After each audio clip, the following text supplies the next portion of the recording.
have no limits, no restraints, no priorities whatsoever because of the failure of the leadership in the last Congress, and that is why this interim authority occurs so that we can actually put some numbers in from the CBO to police and actually have budget enforcement until the new budget arrives. Gentlewoman from New York. Madam Speaker, I am pleased to yield 1 minute to the gentleman from New York, Mr. Rangel. Gentleman from New York is recognized for 1 minute. Thank you, Madam Ranking Member. I come to the floor opposing the rule only because there's a provision in it that indicates that our delegates from all over the globe will not be allowed to exercise any of their voting privileges that they had earlier.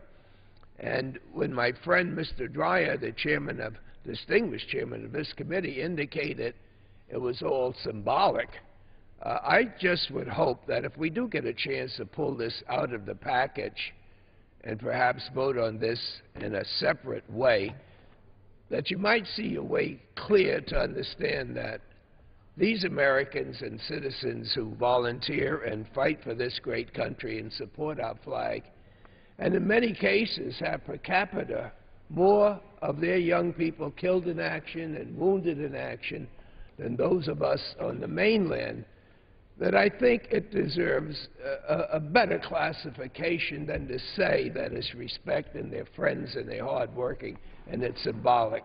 The gentleman yield for just 1 second. If you would give me the time, I thank my friend for yielding. glad. I simply will say I was quoting Mr. Faleomavaenga and Mr. Hoyer when they used that term, and I thank my friend for yielding. Time remaining.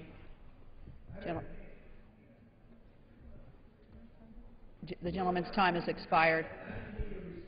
The gentleman from California. I said I was simply quoting. I was simply quoting the gentleman, Mr. Faleomavaenga and Mr. Hoyer, and using the term symbolic. Vote on the floor. The gentleman from California. Gentleman from New York, time has expired. Gentleman from California. Gentleman from California reserves his time. Gentlewoman from New York. I am pleased to yield 1 minute to the gentleman from Minnesota, Mr. Ellison. Gentleman from Minnesota is recognized for 1 minute. Let me thank the gentlelady ranking member for the time. You know, I rise in opposition to this rule, but in one way I'm thankful for it because it does help to go right to the heart of the matter, right to the thing that divides us most. On the one hand, Republicans want to give tax cuts to the wealthiest Americans and shrink government services. On the other hand, Democrats want to have adequate funds to fund services that are necessary for the American people. Under this rule, which I ask all members to oppose, the Republican rule, tax cuts will no longer have to be paid for. They don't have to be budget neutral. So tax cuts passed by the House can increase the deficit. Also under the Republican rule, increases to mandatory spending must be paid for by reducing spending somewhere else. Therefore, if the House wanted to extend the child tax credit to minimum wage families, then the Republican new rules would not allow this to be paid for by closing a corporate loophole. Instead, they would have to be paid for by taking away from some other group of people. This is wrong, and it speaks to the heart of what divides us. And I'm glad we're doing this today. Gentleman from California.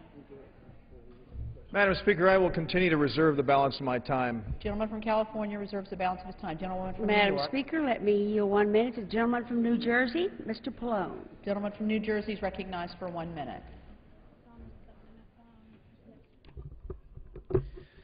Thank you, Madam Speaker. Today's rules package reveals only one thing, and that is hypocrisy. Despite all the rhetoric about the deficit, the Republicans' first act in the majority will be to allow a legislative process that goes back to exploding our national debt.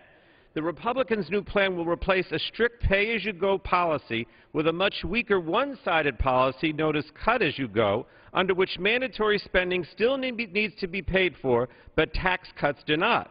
And this means that Republicans can cut taxes for the rich and increase the deficit while doing it. But, Madam Speaker, it only gets worse. The Republicans know that the new health care reform bill reduces the deficit by $1 trillion over the next 2 decades. And they put a special exemption in their rule that says as long as we're repealing health care reform, we can increase the deficit. Now, Republicans will be judged on the promises they make to the American people, and so far they're already failing to live up to the standard that they've set for themselves. The chair will receive a message. A message from the President of the United States. Mr. Speaker, Mr. Secretary, I'm directed by the President of the United States to deliver to the House of Representatives a message in writing. the gentleman from California. Speaker, I'm going to reserve the balance of my time. The gentleman reserves. The gentlewoman from New York. Mr. Speaker, I'm pleased to yield a minute to another gentleman from New Jersey, Mr. Andrews. The gentleman from New Jersey is recognized for 1 minute. I ask unanimous consent. Without objection, so ordered. The question that will be before the ladies and gentlemen of the House on this rules package is, do you want to honor the commitment to reduce the deficit or abandon it? The rules plan permits an abandonment of the promise to reduce the deficit because it ignores the fiscal consequences of the repeal of the health care bill, which the Congressional Budget Office says will reduce the deficit by more than $1 trillion over the next 20 years. And it ignores the fiscal consequences of permanently extending the tax cuts of 2001 and 2003 for the wealthiest Americans. This is not a question of liberal or conservative, Republican or Democrat. It's a question of honoring a promise or abandoning it. To those who wish to honor the promise of deficit reduction, the right vote on this rules package is no. I yield back the balance of my time. The gentleman from California. Speaker, I'll continue to reserve the balance of my time. Actually, may I inquire of my good friend, the distinguished former chairman of the Rules Committee, the distinguished ranking member, how many speakers she has remaining? Yes, indeed. I believe 3, maybe Three. 4. 4. 3 or 4. Well, in light of that, Mr. Speaker, I'll reserve the balance of my time and look forward to those remarks. Then I am pleased to yield 1 minute to the gentleman from Texas, Mr. Doggett. The gentleman from Texas is recognized for 1 minute. On day one of this new Congress, these Republicans take a giant step backwards. They profess such great concern about their ability to cut wasteful spending. But first off, they abandon pay-as-you-go budgeting, returning to the Bush-Cheney approach of endless borrowing. They claim they could cut so much, but they reject a rule that requires them to cut spending as one way to offset revenue losses for each new tax break they approve. Their misleading cut-go just cuts fiscal discipline and says, go borrow from the Chinese. These Republicans are like the fellow who bellies up to the bar and says, just one more round of tax breaks for my buddies, put it on my tab. Except it's our tab. All Americans will pay for their endless borrowing for endless tax breaks. They are indifferent to our national debt except when it comes to cutting vital initiatives that they wanted to weaken or eliminate in the first place. We need pay-as-you-go budgeting, just like a family that faces a high credit card debt and knows it can't balance its budget by cutting off its income and simply cutting school lunch or other necessities. Neither can America, neither can we afford to distort this budget. Gentlewoman from New York. I am pleased to yield 1 minute to the gentleman from Virginia, Mr. Scott. The gentleman from Virginia is recognized for 1 minute. Thank you. Mr. Speaker, deficit reduction requires tough choices, and PAYGO helped make us make those tough choices because if you increase spending, you had to pay for it, either raise the money or cut spending somewhere else. If you cut taxes, you have to raise somebody else's taxes or cut some programs. You have to pay for it. In 1993, under PAYGO and a tough Democratic budget, we eliminated the deficit and we're on the way to paying off the national debt. We created millions of jobs, and unfortunately 50 Democrats lost their seats in a budget that the Democrats voted for, not a single Republican voted for. These are tough choices. Unfortunately, this package fails to make those tough choices because it exempts trillions of dollars from PAYGO. Mr. Speaker, you're simply not having a serious discussion about deficit reduction when the discussion begins with massive tax cuts which will add trillions of dollars to the national debt without beginning to pay for them at all. We need to get serious about deficit reduction. This package does not do it. I yield back the balance of my time. The gentleman's time has expired. The gentlewoman from New York. Mr. Speaker, I have 2 more speakers. I'd like to ask my colleague, Mr. Dreyer, if he would be prepared to close at that time. Well, Madam Mr. Speaker, let me say to my good friend that I think that under this new arrangement that I will be the final speaker after my friend has exhausted all of her speakers and her closing remarks. But the question that I need to know... I am the final speaker, Madam. And you have no other speakers. I am the final speaker, and there are no other speakers. So. Thank you. Appreciate that. So I'm going to yield a minute to the lady from Pennsylvania, Mrs. Schwartz. The gentlewoman from Pennsylvania is recognized for 1 minute.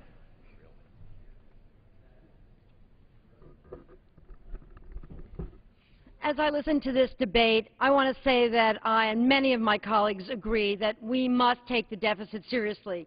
But to do so, we have to not only examine spending cuts, but we have to look at tax expenditures. This new rule that's been presented just literally less than 3 hours since the Republicans have taken control have said simply, and for most Americans understand this, that they will look at spending cuts as really being a cost savers or cost for the government, but tax expenditures, tax cuts, maybe for the wealthiest Americans, maybe for certain companies, maybe some good, maybe some we would even agree with, but they would not count them, will not count them as part of a cost to government, as a reduction in the amount of revenue that we get into the government. They will simply ignore it and will just get added to the deficit. Just last week, and for weeks and weeks before that, they said deficit reduction was the top of their agenda. It took them 3 hours to make that an untrue statement. They have simply already set up a situation where they can add trillions and trillions of dollars to the national deficit, and we can do nothing about it. Thank you, and I yield back. Gentleman from New York.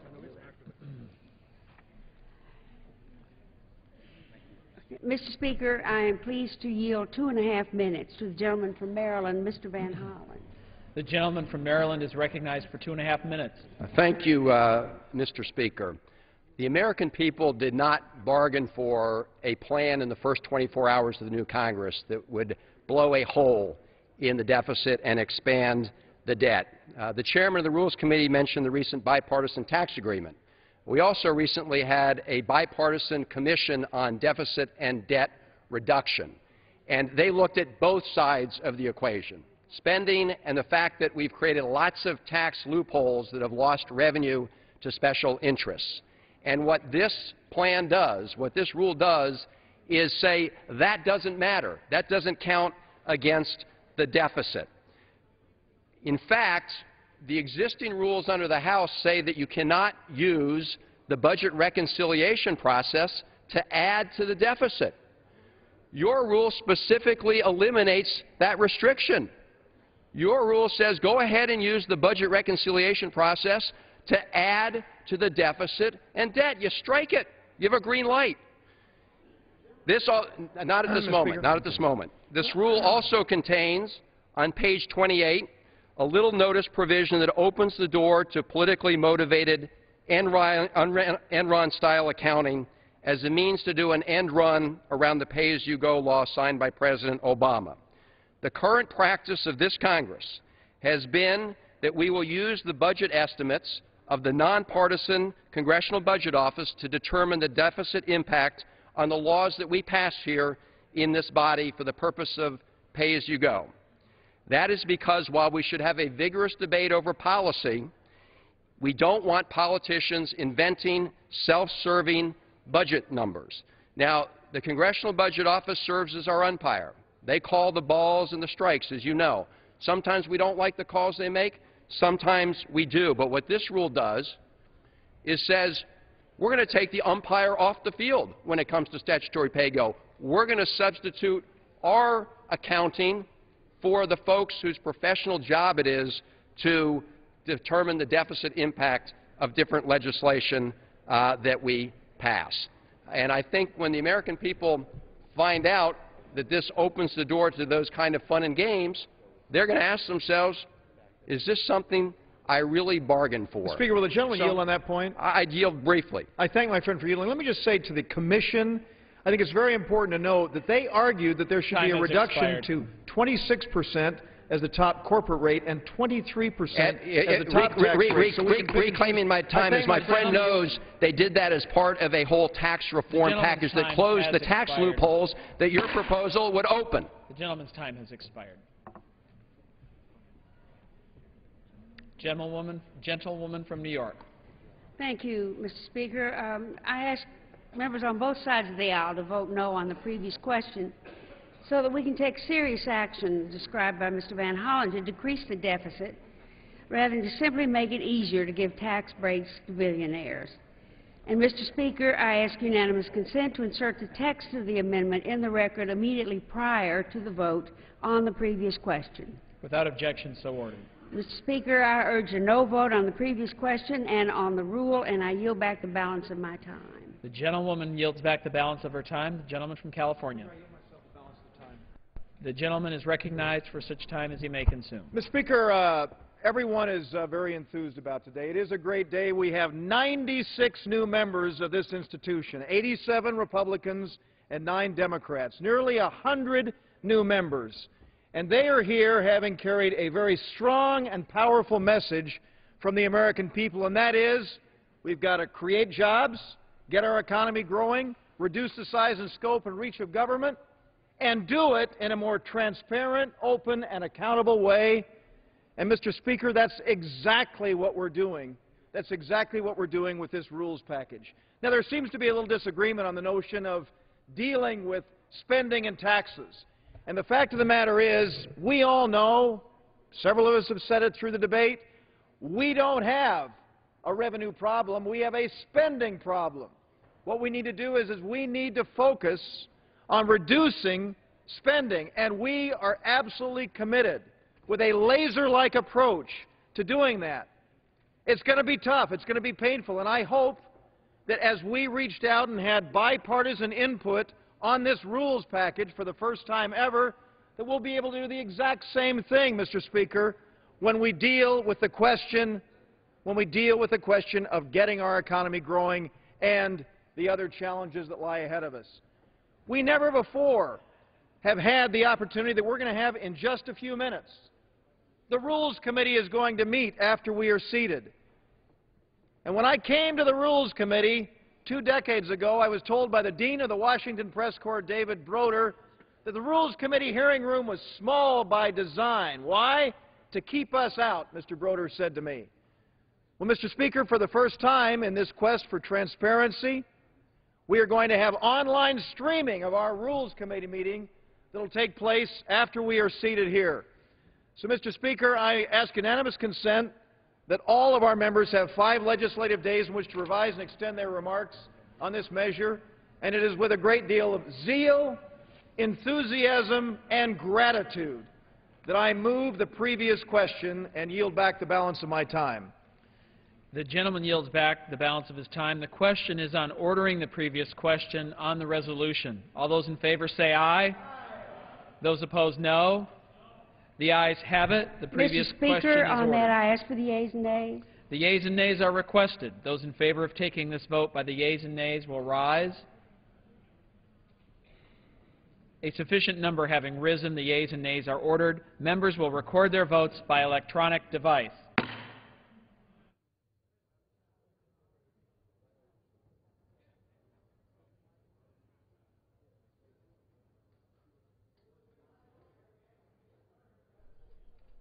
On this first day of the 112th Congress, for the past hour or so, we've been listening to some of the first debate over the rules package proposed by Republicans for the 112th Congress.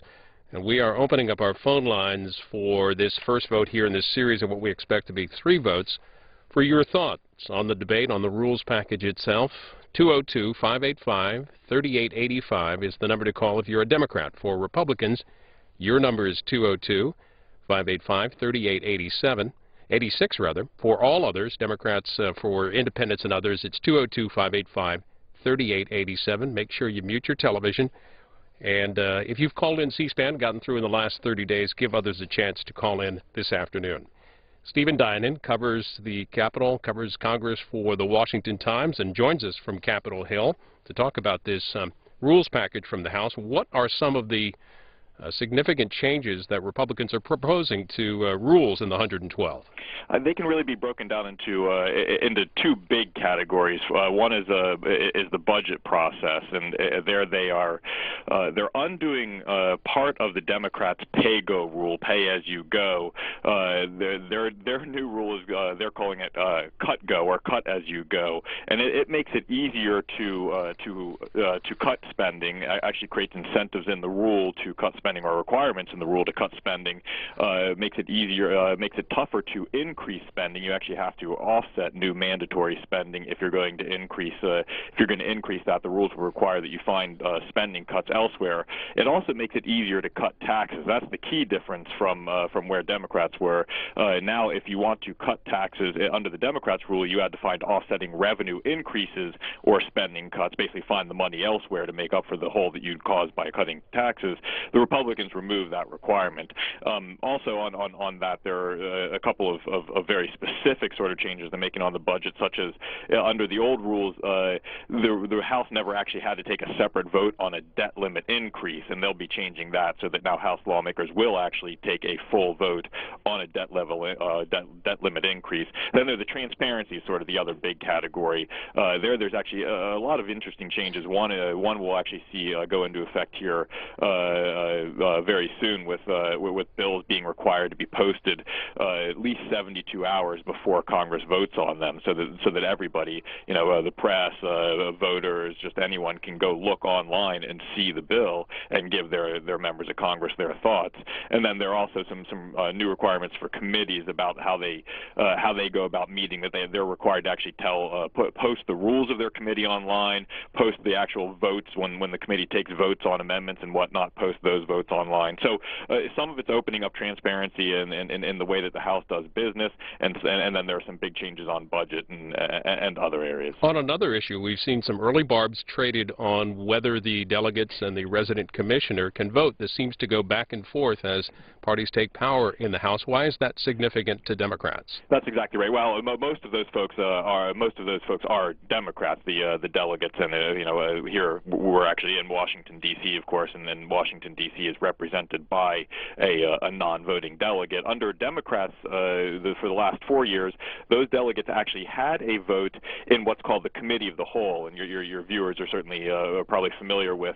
The House does business in two different forms. It usually meets as the full House of Representatives, but occasionally will go into the Committee of the Whole, which is basically a little bit easier place for debating amendments and that sort of stuff.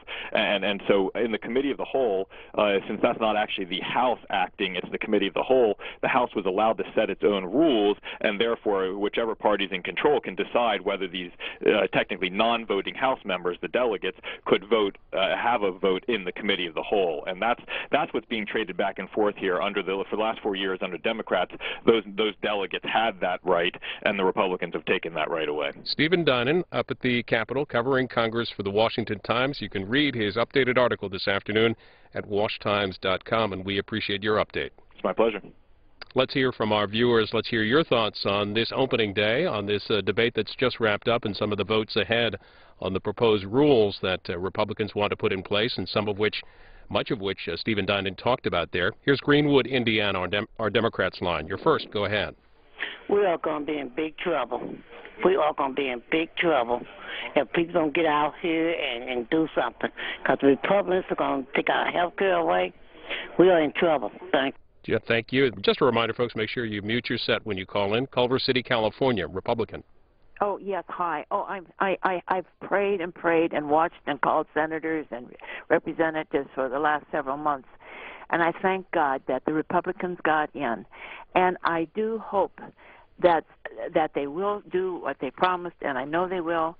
And I don't know why our Congress doesn't look at what's really killing our country's economic system. It's the illegals. They're ruining our healthcare system, our school system, and what I heard on Fox News the other night, that in Arizona they're teaching them La Raza. They're teaching them the Mexicans to take back Texas, New Mexico, California. Culver City, when you say they, who's teaching who in this? In Arizona, in the school system, it's near Phoenix. It's where my husband, he was a colonel in the Army. A little off topic this afternoon, but thanks for your input. Still in California, Independent Line, Walnut Creek. Go ahead. Hello, George in Walnut Creek, California. Oh, gosh, the last caller, God, the fear is back. Well, we got a couple of years of it, I guess. Fear is a great way to govern. It's been proven in the past. The rules package, hey, love the idea of stuff going online.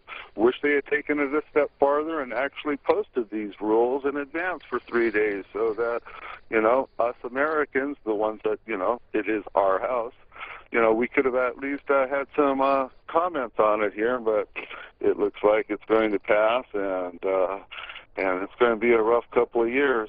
But as they say, it's our house, so it's our duty, each and every one of us, whether we're independent or Republican or Democrat, to call them daily. Make a New Year's resolution.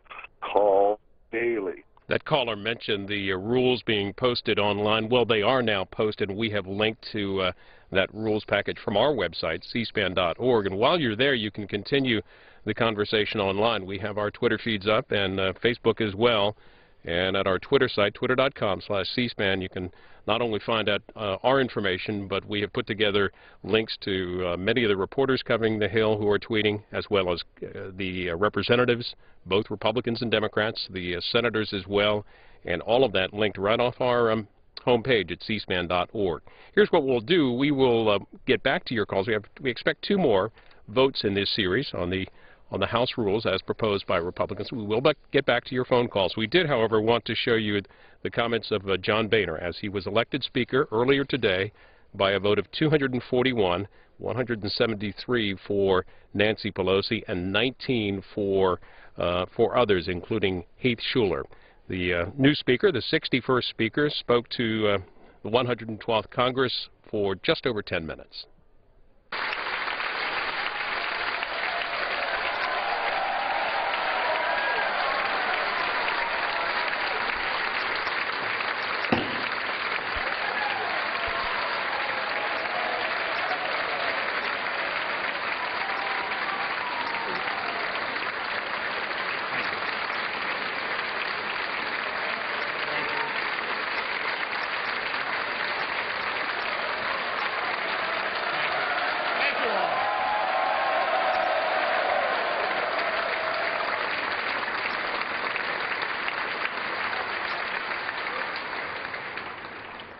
It's still just me. Madam Speaker, thank you for your kind words, and thank you for your service to this institution. Secondly, I want to welcome all of our new members and their families on what is a very special day. All of us who've been here remember vividly that first day that we served here. And I think any of us can tell you that you'll never forget today. My own family is here as well. I think you've just met Debbie, and next to Debbie are Lindsay and Tricia, our 2 daughters. Welcome. We're glad that you're here.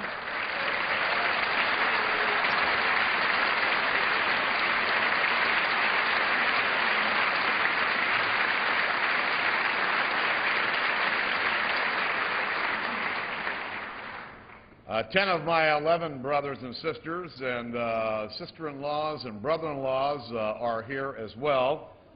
My poor brother Greg, who runs a restaurant down in Georgia, was unable to be here, but I wanted to acknowledge him. I also want to acknowledge some of my close friends that are here from the other side of the Capitol. You know, Mitch McConnell, the Senate Republican leader, is here, and 2 of my best buds, Richard Burr from North Carolina, Saxby Chambliss from Georgia, along with, my buddy Latham. Thank you for being here, gentlemen. I appreciate it.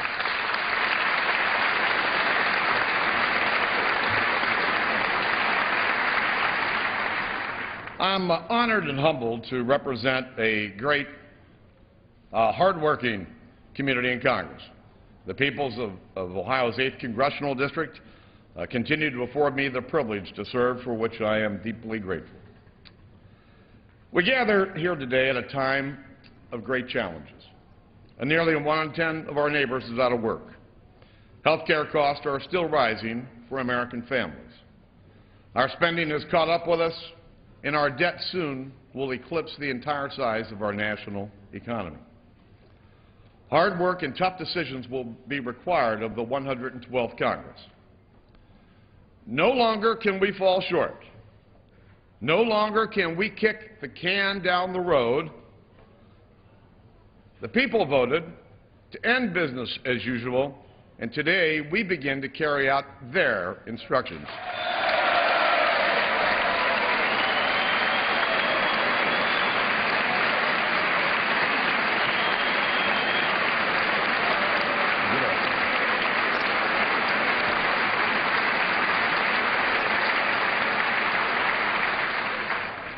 In the Catholic faith, we enter into a season of service by having ashes marked on our head.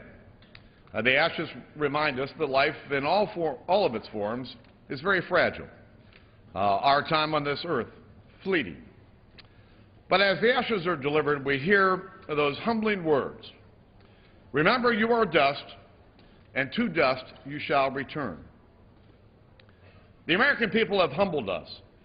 They have refreshed our memories to just how temporary the privilege of serving is. They have reminded us that everything here is on loan from them. That includes this gavel, which I accept cheerfully and gratefully, knowing that I am but its caretaker. After all, this is the people's house.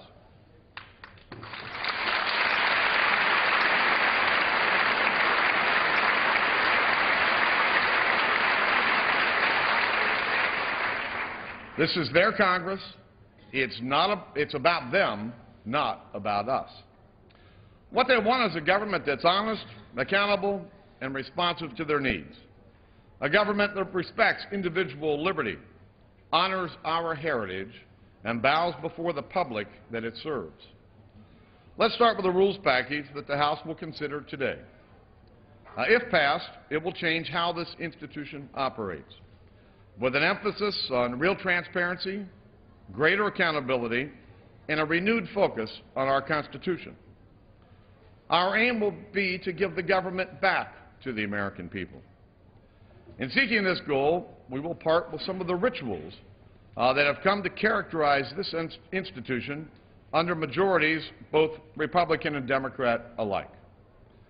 We will dispense with the conventional wisdom that bigger bills are always better. That fast legislating is good legislating.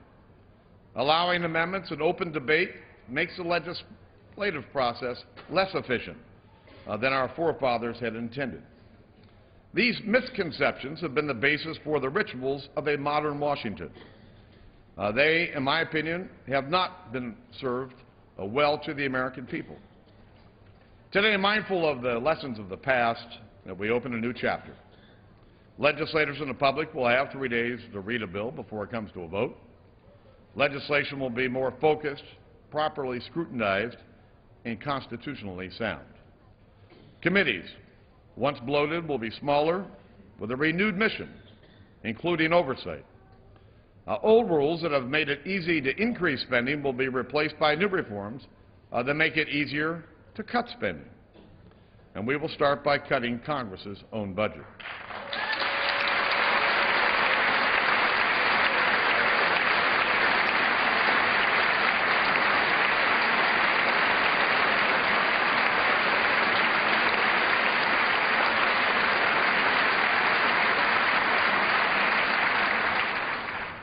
But above all else, we will welcome the battle of ideas, encourage it, engage it, openly, honestly, and respectfully. As the chamber closest to the people, the House works best when it is allowed to work its will. And I ask members of this body to join me in recognizing this common truth. And to my colleagues in the majority, my message is this. We will honor our pledge to America, built on a process of listening to the American people. We will stand firm on our constitutional principles that built our party and built the great nation. We will do these things, however, in a manner that restores and respects the time-honored right of the minority to an honest debate, a fair and open process. And to my friends in the minority, I offer a commitment: openness. Once a tradition of this institution, but increasingly scarce in recent decades, will be the new standard. There were no open rules in the House in the last Congress. In this one, there will be many. And with restored openness, however, come a restored responsibility. You will not have the right to willfully disrupt the proceedings of the People's House. But you will always have the right to a robust debate in an open process that allows you to represent your constituents, to make your case, offer alternatives, and be heard.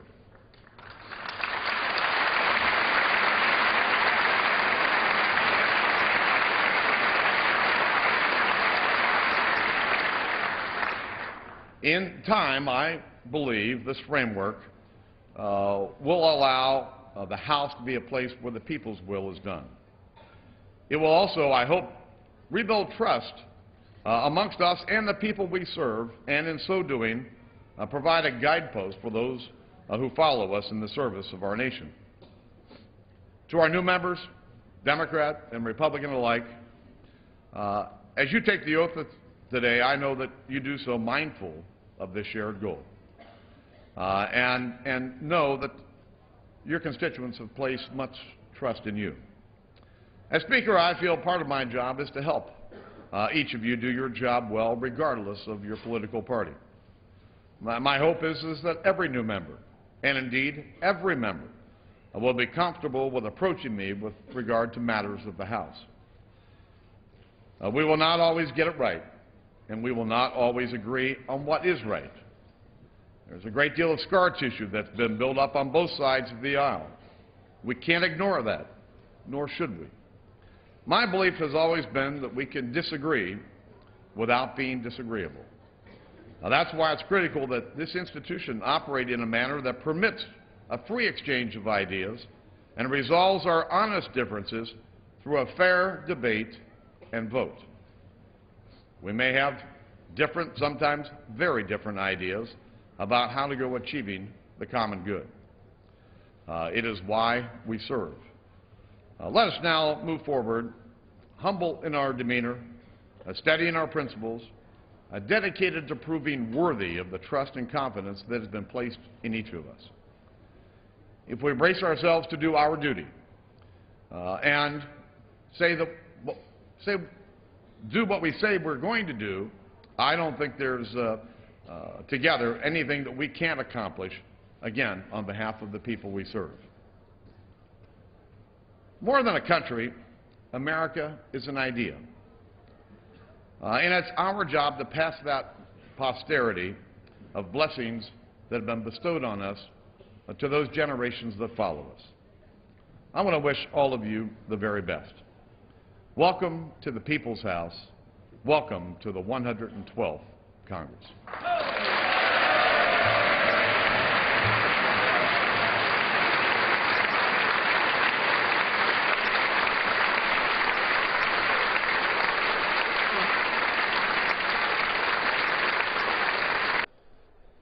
John Boehner, the 61st Speaker, and he continues the tradition done by previous speakers of swearing in members. That continues on C-SPAN 3, the ceremonial swearing in.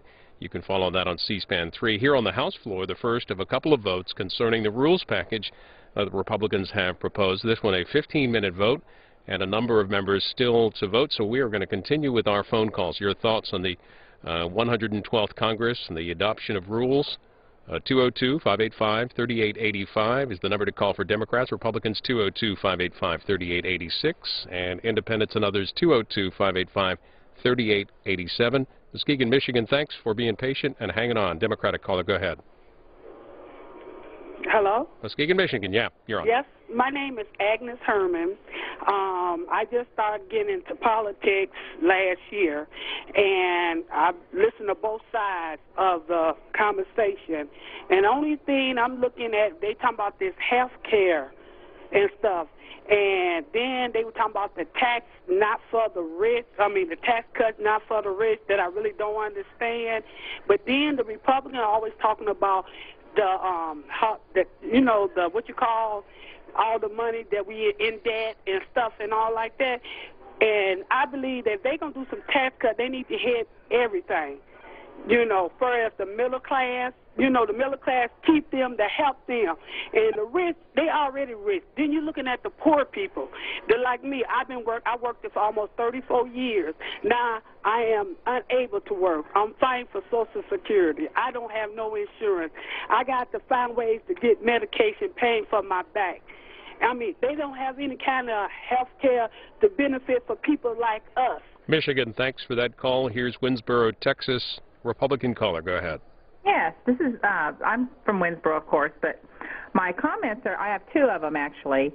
First of all, on the Mariana Islands, Guam, and those delegates that have been allowed to vote. Yes. In actuality, they might, if they're on a committee, that's wonderful, and they can have input in there, but if they wish to have somebody to vote, they're not a state. Consequently, I don't think that they should be allowed to vote. And when they want their issues to prevail, then they align themselves with those elected legislators that are able to push their, their ideas and proposals through to the benefit of those territories, but they are still not a state. Secondly, go ahead, Texas. Go ahead with your comments. I guess Texas has left us. She was talking about the part of this rule, the package that Republicans are proposing to not allow the delegates and the resident commissioner a vote in the committee of the whole or to preside over those sessions. The Associated Press writes that the Republican decision to rescind the ability of delegates to vote on amendments on the House floor was the predictable outcome of a longtime party divide. They write that Democrats extended the voting rights in 1993 when they controlled the House. Republicans disenfranchised the delegates when they became the majority in 1995, and Democrats restored the delegate rights when they regained control of the House in 2007. A couple more calls here as this vote winds down. Here's Chipley, Florida. Republican caller, go ahead. Yeah, Chipley, I'm going to put you on hold for a sec. You're feeding back on us. We'll get to you in a moment. Independent line. Make sure you mute your set. Redding, California, Independent. Yes, thank you very much. First, I want to say, as a senior citizen, I started out as a Democrat. 20 years in the Army made me become a Republican. And then after, don't read my lips anymore, I became an independent. And I like the way the Republican right now is going with the rules. I think you got to have rules. And I think the example where you got to have rules on a playground to get along, I think that's great. And I think that the Republicans here are going to either rise the ship for everybody or they're going to sink and they won't be in power again for a long time. But I think they're going the right way with the rules right now and putting things out in the public where we can see it. And I learned so much from watching C-SPAN by seeing these debates live. I'm glad we can see them again on the TV and see what both sides are saying. And we can let you know, thanks for that call, that we will have coverage tomorrow of the Rules Committee of the House meeting to consider the repeal of health care. That'll be on C-SPAN 2 tomorrow, 10 a.m. Eastern. Next up is Marrero, Louisiana, on our Democrats line. Hello. You're on the air. Go ahead. Thank you, sir. First, I have two comments that I would like to make. As of today's business, I would want to just tell us as a people, because we do say we the people of the United States, to remember that divided we fall, united we stand. And as far as the health care bill, I am myself was a victim of a brutal attack and left me paralyzed since I was 12 years old. So the system has kind of like been helping me because I received my father's Social Security disability. And I do so want to see that the same thing that I was able to be provided with for the future people of the United States. And I'm a grandmother of 2 children, and I have 2 working children that work in the forces and pay their taxes and everything. My son served his country, and I just want to say to... The vote's winding down. Thanks for your call. The yeas are 238. The nays are 188. The previous question is ordered. For what purpose does the gentleman from New York seek recognition? Madam Speaker. The House will be in order. Madam Speaker.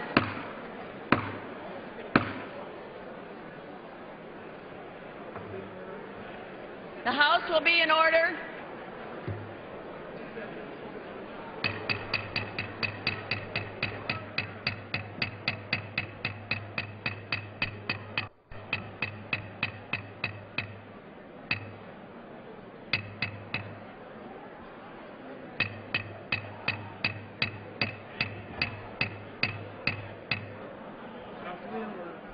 The House will be in order. Members, please take their conversations off the floor. In the aisles, please clear the aisles and take a seat. Members, please clear the well.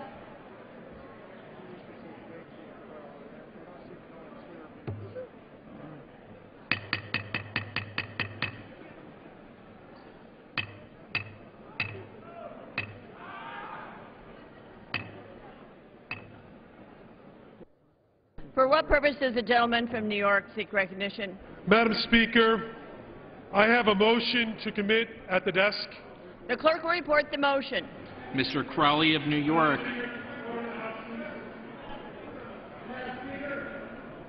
The House is not in order. We don't have a copy of the motion to commit, and I believe it's very important that members have the opportunity to hear the motion that is before the House. The gentleman is correct. Members will take their seats. The House will be in order.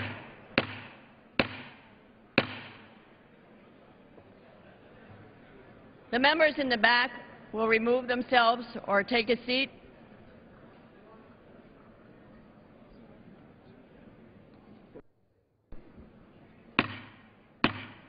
The clerk will read.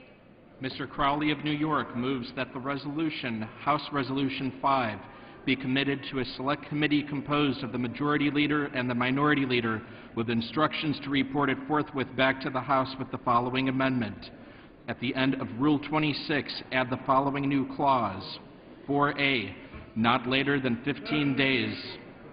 The House is out of order. The House is not in order. The gentleman is correct. Members on this side of the aisle will clear the aisles.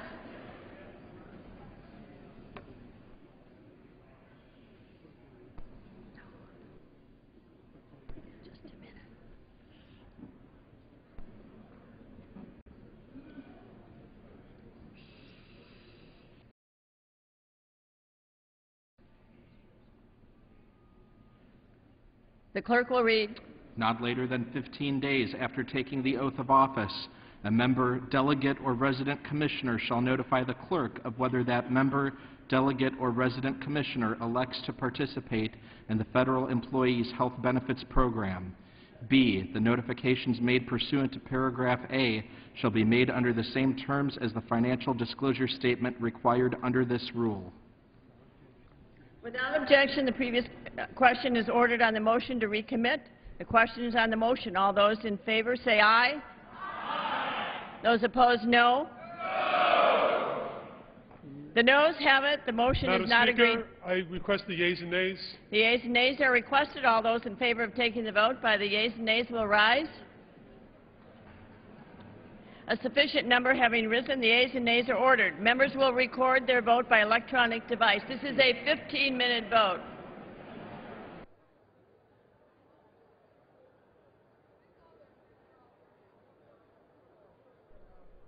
This is a procedural vote, the second of two on this House rules package as proposed by the Republican conference. Part of that package would require the reading of the Constitution, and that will happen tomorrow beginning at about 11 o'clock Eastern. We're going to open up our phone lines again to get your thoughts on the debate so far, what you think of the 112th. The numbers are for Democrats, 202-585-3885. Republicans, it's 202-585-3886. And independents and others, 202-585-3887.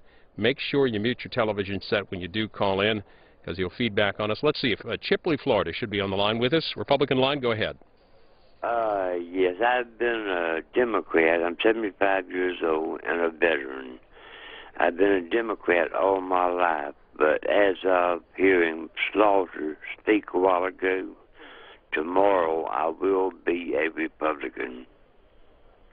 Chipley, Florida, what's causing the change? It's just the way the Democrats have done for the last 2 years under Pelosi, and then for the Democrats to get up and almost lie in everything they say that they're saying. Is just lying about everything that they say they've done and what they're good, how well they've done and all, and they have done absolutely nothing. Next up on our independent line, Florence, Kentucky. Yes, I think the word transparency has become a word that is useless in our society. I think we ought to try ethical. You'll find that everything that is going on and everything that they're trying to say, this pay-as-you-go versus the fact of the go and the cut. Yeah. President Obama promised all that before.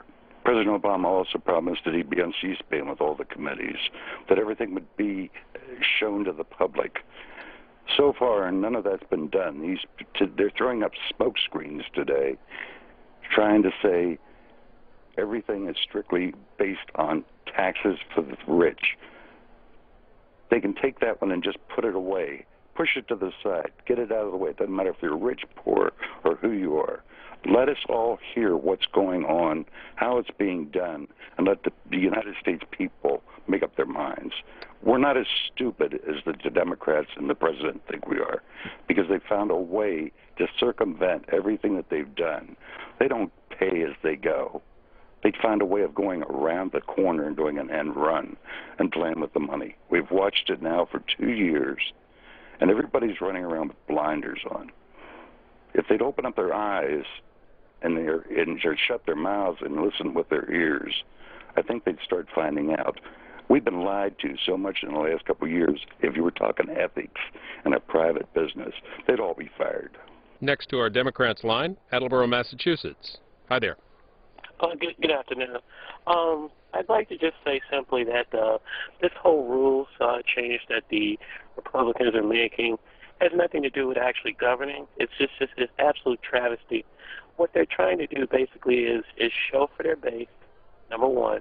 Number two, which is even more critical, they say that they're going to be an open house and enjoying the Constitution, but the actions that they're making are very spurious. One of the things that they're doing, which is probably the most one that really reflects how much they have disdain for the Constitution, is the thing where they allow Paul Ryan, the chairman of the Budget Committee, to have complete and unilateral power over the spending limits. That's not in the Constitution. That doesn't even follow constitutional rights. So what happens is, in his case, is that if there's any problems that happens between the two houses in trying to solve that, the right to him to set the spending limits for the United States falls back to one person. That's the main travesty in their rules. The rest of the rules are just to show that they don't really care anything about this government. What they do care about is seizing power, and they've done that. They've seized power in the House. This whole effort to knowing that they won't be able to repeal health care, none of these things are going to help the government move forward. The U.S. Congress, 112th Congress, has been in session for a little over 5 hours now. Both the House and the Senate, they both gaveled in at noon Eastern. The Senate is also taking up a discussion on rules, in particular the filibuster rule and the rule about placing holds on nominees. The Senate's still in session. You can follow that on C-SPAN 2. We've had a number of calls about the rules debate that's been going on here in the U.S. House, and we're in the middle of a series of votes here about those rules. We have posted the Republican rules as proposed by the GOP conference on our website. That's available at cspan.org. Corning, Arkansas, next up. Republican line. Yes, sir. C-SPAN, thank you for this opportunity. I call myself a Republican. I'm not a Democratic measure, but I think Republicans have listened to the voice. Corning, I apologize. We have a bad connection here, so I'm gonna ask you to call back in if you want to here in the remaining minutes and see if you can get back through. But we do apologize. Just had a bad connection. To Tonopah, Nevada, and this is our Independence line. Not Tonopah there. Here we go. Nevada, go ahead. Happy New Year. I'm a disabled vet, and this is a breath of fresh air. and a renewed hope for our nation, this House rules package change. It's very nice to see that the cut and go will allow new programs that are needed for the American people, have a process where they can cut things of fraud, waste, and abuse and nepotistic jobs that were given under new agencies and programs. And also, the other comment is that no more behind closed doors legislation and bills and laws shoved down the American people's throat. God bless America, and I'm thankful that we're having a nice, fresh change. Part of the rules package does require that House bills be publicly available on the Internet for at least 72 hours before a vote. Democrats line next, and Crestview, Florida, welcome. Hi, how you doing today? Doing fine, thank you. What I'd like to comment about these rules packages, there's a lot of good things in it, and there's some things that are bad about it. But what I really would like both parties to do is to get out and speak the truth and the whole truth about these rules packages. I don't believe the American people are being properly told what's really in the rules package and what's not. We hear their interpretations of what they think is in them, but I don't think we're being told the truth. And I'd like to comment on the Republican lady out of Culver City, California, who commented about the rules saying, thank God the Republicans are in power, but her wife, and her husband, she stated, is a colonel in the United States Army. But she's one of the rich people. I'm a retired, disabled, enlisted man, and I don't think this lady has ever had to live on an enlisted man's pay and doesn't realize what we have gone through all these years under both administrations. How long did you serve for? I served for 18 and a half years, sir. Florida, thanks for the input. Next to Raleigh, North Carolina, and our Republican line. Raleigh, go ahead. Yes, sitting here, been watching the voting, et cetera, and the comments by the different members of the House this afternoon, and Republicans have put some good things in there as far as the voting being online where people can see and getting the bills out there long enough for people to read them and know what's going on before it's voted on. The only problem is that I've got, the only objection, I really think that this sort of setting the higher income bracket tax cuts and so forth out of reach is a little like, I'm a big NC State fan, and we just watched for about 4 years as our football teams, sort of struggled because the coach that we had in place always tried to run a one-back backfield, and it just didn't work. I mean, we couldn't win. And I'm afraid some of these tax breaks is the same situation. Well, but other than that, I think we're doing very well. You're calling on our Republican line, so that view would a little bit contrarian to many of you. Yeah, it's a little contrary, but I think that's the only one that they've missed. I think everything else will be heading in a better direction. But I can't say let's take tax breaks and revenue out of the picture when we've obviously got a revenue problem in the country because of trade and unemployment and many other reasons. You're calling us from North Carolina. Did you Correct. see that Heath Shuler, I don't know if he's your representative, but he picked up 11 votes in that speaker's election earlier today? Oh, yeah. I mean, we're doing well in some aspects. I just think one or two things need to be put back on the table, because I think they're going to be important in the future. Next up is Dallas on our Independence line. Oh, yes. Hello. Hey there. I thank you for showing what you show on C-SPAN and C-SPAN 2. I just have a question. I've been quite interested in listening to all this, but I am unfamiliar with the term committee as a whole. What does that mean? The committee of the whole is when the House meets to consider legislation.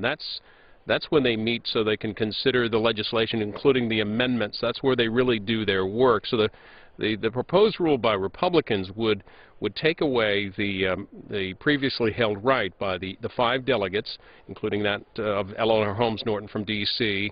and the one resident commissioner from Puerto Rico, to vote in those scenarios, to vote on amendments, to vote in the committee of the whole, or to preside over the committee of the whole. Okay, this is not the whole House, right? I beg your pardon? When it says the committee as the whole. I see what you're. No, it's you'll see it when they're in for debate. Generally, they're in debating in the committee of the whole when they do their legislative work outside of suspension bills and other things like that. When they're doing a bill with a number of amendments, they're generally in the Committee of the Whole. And the Committee of the Whole finishes the work and reports that. You'll see the Speaker Pro Tem step down and report back that they finished their work and explain what has been done so far, and then the whole House will vote on the matter as debated. Does that make sense? I understand. Yes, I did not realize that those individuals got a vote anytime. So my eyes were open here. Well, you may have heard some of the debate earlier. They talked about a largely ceremonial vote, which to some degree it was. It was held in the Committee of the Whole on matters during that particular debate, but not in the final vote itself. I understand. Well, thank you very much for that explanation. You bet. To Beaufort, South Carolina, Democrats line. Go ahead. Yeah. Hi, how you doing? I have two problems. The cut-as-you-go package just seems like it opens the door for more tax spending. And the whole 3-day, I understand this transparency that they're going to do. Mm-hmm. But they also have in that rule that they're going to require 3 days for people to make up for the House representatives to make up their mind and pass voting on these rules, which is not enough time. I feel like this is just a ploy to actually push things through to the Senate in a very fast manner. It seems like they're using this transparency thing as a ploy, because in 3 days, 72 hours, they're going to post the information, but they're also asking for a vote on it in 72 hours. So it doesn't give the American public enough time to actually react on it. If they were to say they were going to post it in 72 hours, they're going to have it posted, and then say it's going to be 2 or 3 weeks before it comes to bill. They're trying to force it and bring it in as fast as they can, so they can push these things past the American public's nose. All right, Beaufort, South Carolina, and next up is Portland, Oregon, on our Republican line. Welcome. Hello. I'm very fired up by all this talk of cutting, because we can't continue to run up debt. And the whole house of cards is going to fall. But I watched the last Republican-led Congress. I watched their budgeting process, and I watched them create new entitlements, and it drives me up the wall. So these guys better get it straight that they're going to cut this time. Also, federal government doesn't scale, and you're seeing that now because the bureaucracy is writing the laws. We're just handing over the right for them to write the laws. Okay, these guys aren't elected. We have to take our government back, and we have to scale this monstrosity down. On our Independence line to South Carolina again, this is West Columbia. Yeah, I have an issue here. I don't know whether you folks caught it or not, but during the voting of the Speaker for the House, Boehner, 2 Mexicans voted for themselves. One voted for the other voted for the other. It's a serious business, And we don't have to be dealing with stuff like this. That's like high school. These guys that are elected should be elected for the purpose of helping the United States grow and not tear it down, and that's what I feel these guys are doing. West Columbia, you said 2 Mexicans. They're California congressmen. That's Dennis Cardoza and yeah, exactly. I mean, they're voting for each Jim other. Costa. Come on, they got to get serious. I mean, don't vote at all. I mean, don't complain around like that. That's like high school. Franklin, Tennessee, next up on our Democrats line. Yes, I'd just like to say that it seems like every time the Republicans want to cut something, it's something to help the poorer people or the lower middle class people, and help. They always want to help corporate, and it seems like we got the best government that money can buy. That goes for the Democrats and the Republicans too. I mean, for the Democratic side, we ain't got a Democrat party, we ain't got a Republican party. We've got a money party, a party that's looking out for themselves, looking out for the money. Couple more calls here. Romeoville, Illinois, Republican line. Yes, I think both parties shouldn't have gave a tax break to the rich. And I know someone that's legally blind that makes $706 a month that worked for 9 years before he went blind. But I saw someone on the internet that only makes about $500-something a month because they couldn't work very many years. And I think it's a disgrace the way they treat our severely disabled people. The person with $706 a month has to pay $470 a month in rent and can't get any subsidized rent because there's none available. Let's see if we can get one more call here. Statesboro, Georgia, Democratic caller.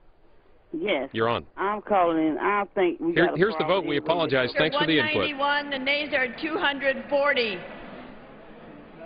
The motion is not adopted. The question is on the adoption of the resolution. All those in favor say aye. Those opposed, no. In the opinion of the chair, the ayes have it. The resolution is agreed to, and without objection, the motion to reconsider is laid on the table.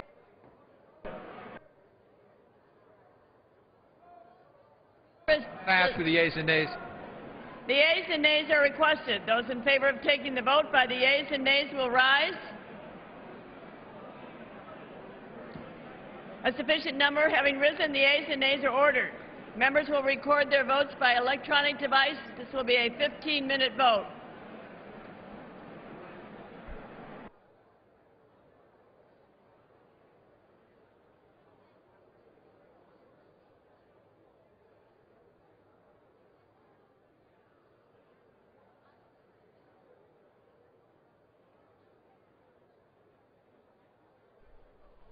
And what is likely to be the last recorded vote of this first day of the 112th Congress.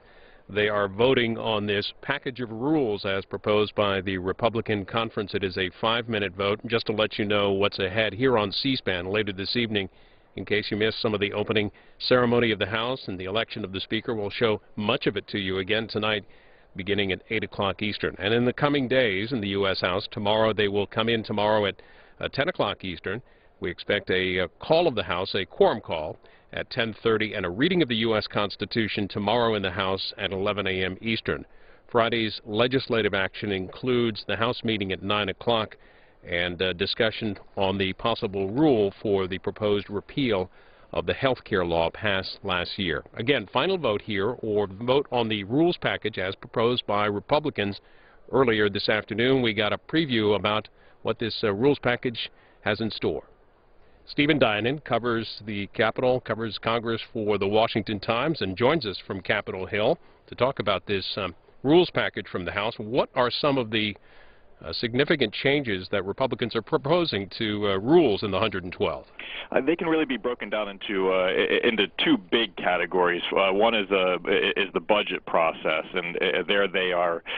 They're undoing part of the Democrats' pay-go rule, pay as you go. Their new rule is they're calling it cut-go or cut as you go, and it makes it easier to cut spending. It actually creates incentives in the rule to cut spending, or requirements in the rule to cut spending. Makes it easier, makes it tougher to increase spending. You actually have to offset new mandatory spending if you're going to increase. That, the rules will require that you find spending cuts elsewhere. It also makes it easier to cut taxes. That's the key difference from where Democrats were. Now, if you want to cut taxes under the Democrats' rule, you had to find offsetting revenue increases or spending cuts. Basically, find the money elsewhere to make up for the hole that you'd caused by cutting taxes. The Republicans removed that requirement. Also, on that, there are a couple of very specific sort of changes they're making on the budget, such as under the old rules, the House never actually had to take a separate vote on a debt limit increase, and they'll be changing that so that now House lawmakers will actually take a full vote on a debt limit increase. Then there's the transparency, sort of the other big category. There's actually a lot of interesting changes. One will actually see go into effect here very soon, with bills being required to be posted at least 72 hours before Congress votes on them, so that everybody, the press, voters, just anyone can go look online and see the bill and give their members of Congress their thoughts. And then there are also some new requirements for committees about how they go about meeting. That they're required to actually post the rules of their committee online, post the actual votes when the committee takes votes on amendments and whatnot, post those votes online. So some of it's opening up transparency in the way that the House does business, and then there are some big changes on budget and other areas. On another issue, we've seen some early barbs traded on whether the delegates and the resident commissioner can vote. This seems to go back and forth as parties take power in the House. Why is that significant to Democrats? That's exactly right. Well, most of those folks are Democrats, the delegates, and here we're actually in Washington D.C., of course, and then Washington D.C. committee is represented by a non-voting delegate. Under Democrats, for the last 4 years, those delegates actually had a vote in what's called the Committee of the Whole, and your viewers are certainly probably familiar with. The House does business in two different forms. It usually meets as the full House of Representatives, but occasionally will go into the Committee of the Whole, which is basically a little bit easier place for debating amendments and that sort of stuff.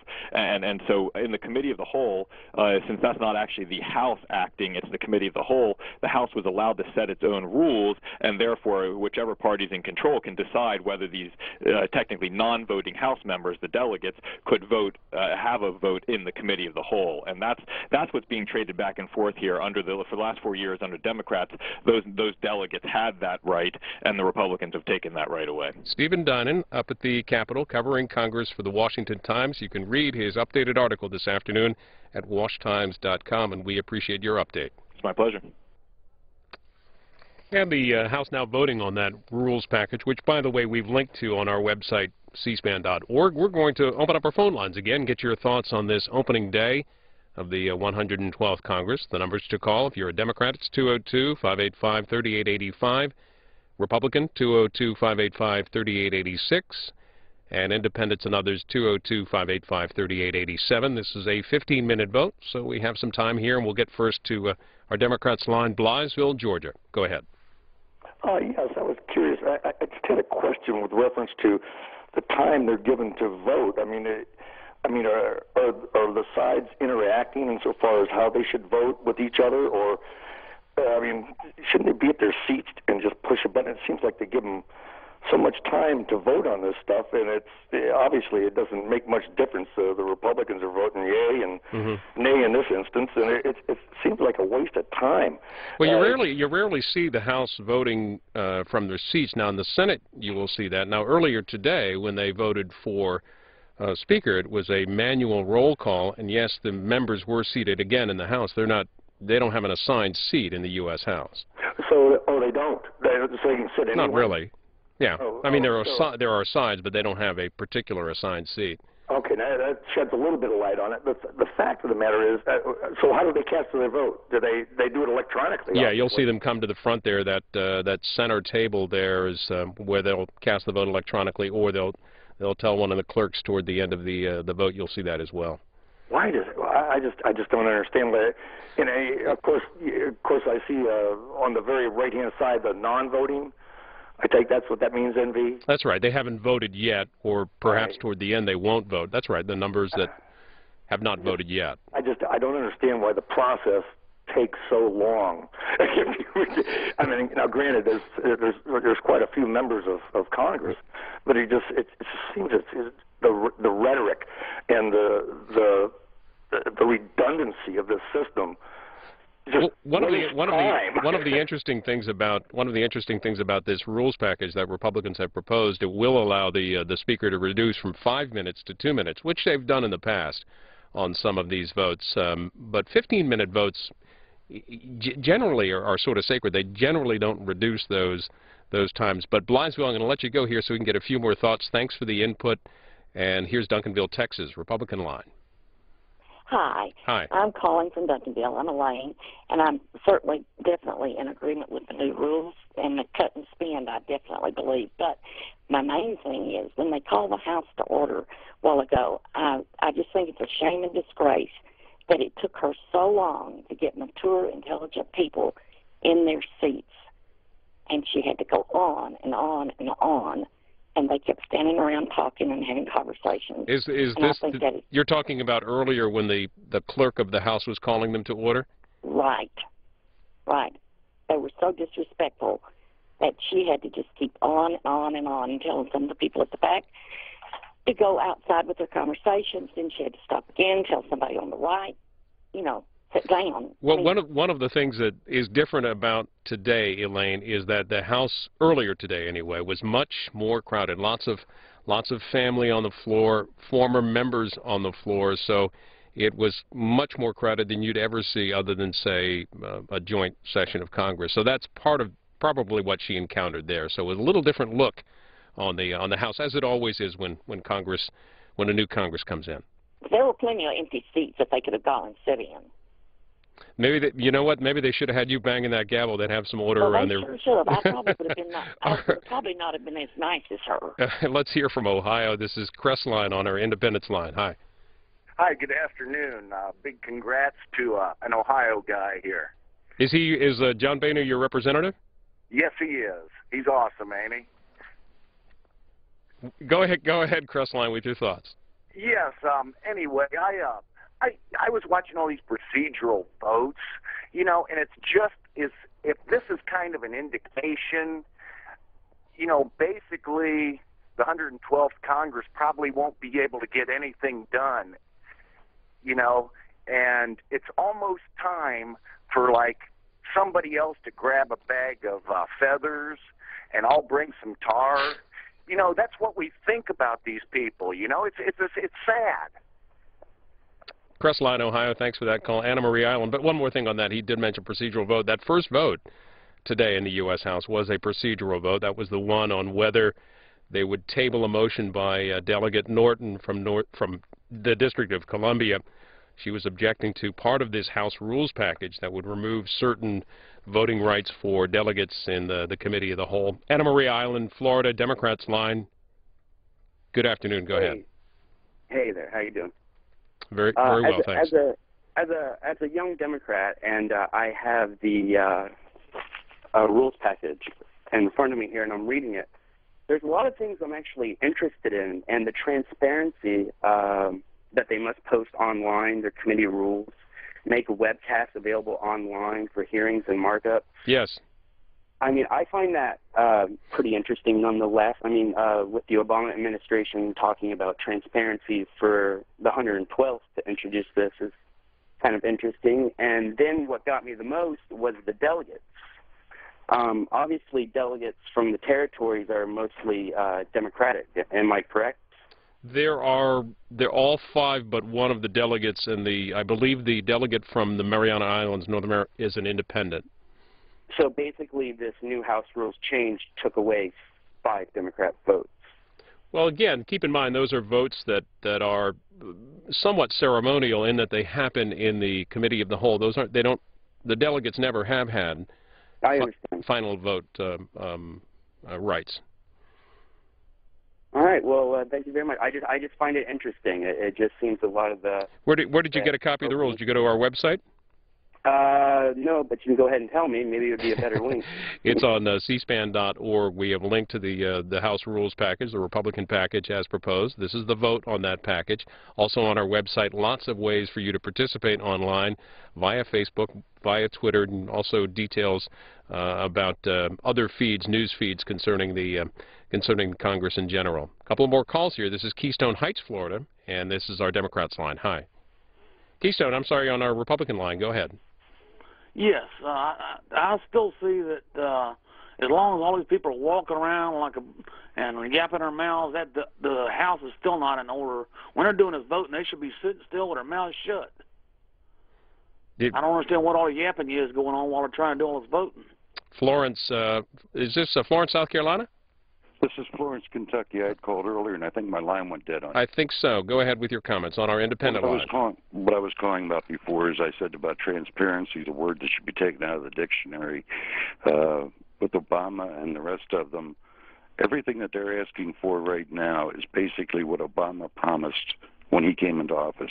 That's all they're asking for. They just don't want rules, and they're throwing a smokescreen up trying to make it sound like this is all about the rich and their taxes. If they would only learn to listen with their ears instead of opening their mouths and just wanting to be now the party of say no. About a dozen votes left here. Santa Barbara, California, a Democratic caller. Hi, this is Alfred in Santa Barbara. I've called before. I also saw Brian Lamb in an airport one time, and I was just so pleased to meet him. So anyway, I'm interested in some of the comments. I think John Boehner should recognize that. I think back in 1996, when Newt Gingrich came in with his contract with America, Americans were so happy and so proud that Congress was going to change itself and they were going to be working for the American people. Don't let John Boehner sit up there and think that he's going to snow everyone and to think he's going to do something for the American people. When really all he's doing is trying to undo the last 2 years of President Obama's presidency and his considerations, and they're going backwards. I think what the Republican Party is trying to do here is go backwards. I have 2 words for John Boehner. John Boehner, remember Newt Gingrich. You have a constituency of the American people, and you have to consider them, not just your partisan party politics. We are going to show you the election of John Boehner, many of the key events from earlier today, this first day of the 112th Congress, the House side of things, here on C-SPAN beginning at 8 p.m. Eastern. The Speaker, John Boehner, continues a yeoman-like effort on C-SPAN 3. He's doing the ceremonial swearings-in, as is tradition, by the Speaker of the House at the beginning of a new Congress. Boone, North Carolina is next on a Republican line. Hello? Hi, you're on the air. Yes.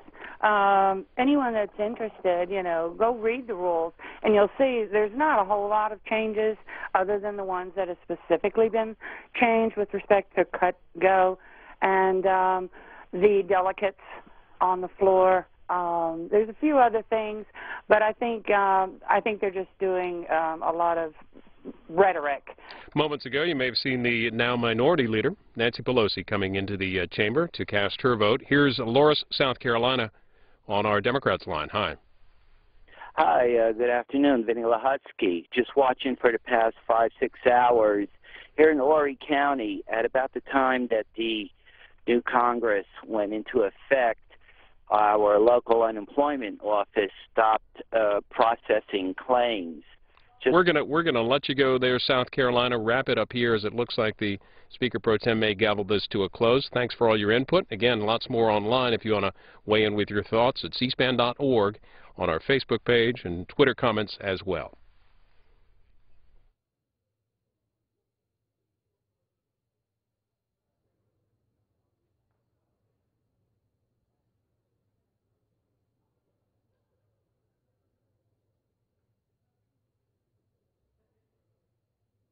On this vote, the yeas are 240, the nays are 191.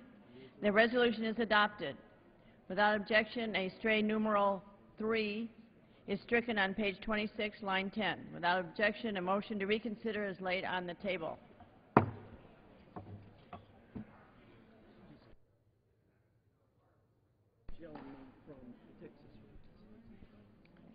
For what purpose does the gentleman from Texas rise? By the direction of the Republican